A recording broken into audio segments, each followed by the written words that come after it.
بسم اللہ الرحمن الرحیم۔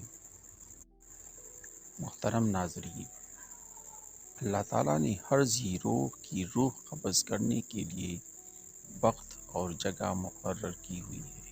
یہ ہائی ٹیک انسانی آبدوز 3000 میٹر کی گہرائی میں دباؤ کی وجہ سے پٹ گئی۔ جدید ترین اور اعلیٰ ترین ٹیکنالوجی والی انسانی آبدوز 3000 میٹر کی گہرائی کا دباؤ برداشت نہ کر سکی۔ تقریباً 10 سینٹی میٹر لمبی ایک شفاف جیلی نما مچھلی 6000 میٹر کی گہرائی میں آرام سے رہتی ہے۔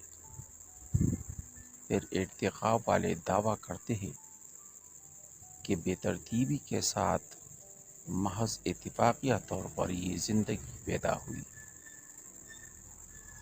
ایک بے ترتیبی کس طرح انسانی ذہانت سے اعلیٰ چیز پیدا کر سکتی ہے؟ حالانکہ اس انسانی ذہانت کی معاونت کے لیے اربوں ڈالر کی فنڈنگ اور سینکڑوں سالوں کی تحقیق بھی موجود ہوتی ہے۔ یہ ہے اللہ کی تخلیق۔ اب ذرا سوچئے کہ اللہ کے سوا کسی نے کیا پیدا کیا؟ بات دراصل یہ ہے کہ یہ ظالم لوگ کلی گمراہی میں مبتلا ہے۔